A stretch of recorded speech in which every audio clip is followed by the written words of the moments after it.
ഉത്തര കന്നഡയിലെ ഷിരൂരിൽ മണ്ണിടിഞ്ഞു കാണാതായ കോഴിക്കോട് സ്വദേശി അർജുന് വേണ്ടിയുള്ള തെരച്ചിൽ 6ാം ദിവസത്തിലേക്ക് കടന്നിരിക്കുകയാണ്.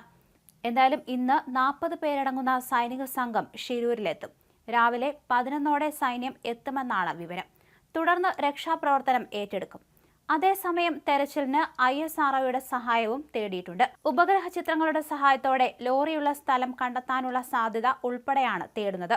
എന്തായാലും റഡാറിൽ തെളിഞ്ഞ വിവരമനുസരിച്ച് സിഗ്നൽ ലഭിച്ച പ്രദേശത്ത് ഇപ്പോൾ മണ്ണെടുപ്പ് തുടർന്നുകൊണ്ടിരിക്കുകയാണ്. 1 മണിക്കൂർ കൊണ്ട് മണ്ണെടുപ്പ് കഴിയും എന്നാണ് ഇപ്പോൾ ആന്തൂർ MLA അറിയിച്ചിരിക്കുന്നത്. അതേസമയം ഇവിടെ ലോറി കണ്ടെത്താനായില്ലെങ്കിൽ മറ്റിടങ്ങളിലേക്കും തെരച്ചിൽ വ്യാപിപ്പിക്കും. ഇന്നലെ മണ്ണിടിഞ്ഞ സ്ഥലത്ത് 6 മീറ്റർ താഴെ ലോഹഭാഗത്തിന്റെ സാന്നിധ്യം റഡാറിൽ പതിഞ്ഞിരുന്നു. ഈ സ്ഥലം കേന്ദ്രീകരിച്ചുള്ള തെരച്ചിലും ഇന്ന് പുനരാരംഭിച്ചിരിക്കുകയാണ്. റഡാറിൽ ലോഹഭാഗം തെളിഞ്ഞ സ്ഥലത്തെ മണ്ണ് നീക്കിയുള്ള പരിശോധന ആരംഭിച്ചിരിക്കുകയാണ്. ലോറി ലൊക്കേറ്റ് ചെയ്താൽ അടുത്തേക്കെത്താൻ ബുദ്ധിമുട്ടുണ്ടാകില്ലെന്ന് രക്ഷാപ്രവർത്തന മേഖലയിൽ പ്രവർത്തിക്കുന്ന രഞ്ജിത്ത് ഇസ്രായേൽ പറഞ്ഞു.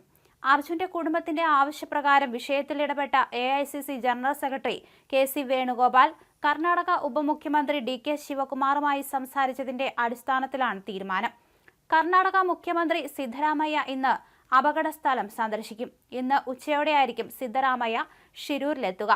ഷിരൂരിലെത്തുന്ന സൈന്യം നിലവിൽ രക്ഷാപ്രവർത്തനം നടത്തുന്ന NDRF സംഘവുമായി ചർച്ച നടത്തുമെന്ന് Kerala Karnataka sub area commander major general VT Mathews പറഞ്ഞു. മണ്ണിന്റെ ഘടന, കാലാവസ്ഥ, കൂടുതൽ മണ്ണിടിച്ചിലിനുള്ള സാധ്യത, റഡാറിൽ കണ്ട വസ്തു ട്രക്ക് തന്നെ എന്നുറപ്പിക്കാൻ തുടങ്ങിയ കാര്യങ്ങൾ പരിശോധിച്ചാകും മുന്നോട്ടു പോവുക.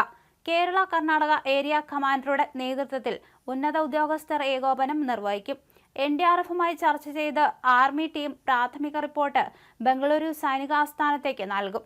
തുടർന്ന് അതനുസരിച്ചായിരിക്കും രക്ഷാപ്രവർത്തനം എങ്ങനെ തുടങ്ങണം എന്ന് തീരുമാനിക്കുകയെന്നും അദ്ദേഹം പറഞ്ഞു. രക്ഷാപ്രവർത്തനത്തിന് സൈന്യത്തിന്റെ സാന്നിധ്യം ഉടൻ ഉറപ്പാക്കണമെന്ന് അർജുന്റെ കുടുംബം ആവർത്തിച്ച് ആവശ്യപ്പെട്ടിരുന്നു. വാർത്ത കണ്ടും അല്ലാതെയും ആർമി ഉദ്യോഗസ്ഥർ കുടുംബവുമായി ബന്ധപ്പെടുന്നുണ്ടെന്നും ഇതുവരെ ഔദ്യോഗിക അറിയിപ്പ് ലഭിച്ചിട്ടില്ലെന്നാണ് ഉദ്യോഗസ്ഥർ പറഞ്ഞതെന്നാണ് കുടുംബം പറഞ്ഞിരിക്കുന്നത്. ഇതിനിടയിലാണ് രക്ഷാപ്രവർത്തനത്തിന് സൈന്യത്തെ വിളിക്കാൻ കർണാടക സർക്കാർ തയ്യാറായത്. അർജുന് വേണ്ടിയുള്ള തെരച്ചിൽ മോശം കാലാവസ്ഥയെ തുടർന്ന് ഇന്നലെ വൈകിട്ടോടെ നിർത്തിവെച്ചു. ഇന്ന് രാവിലെ 6:30 പുനരാരംഭിച്ചു.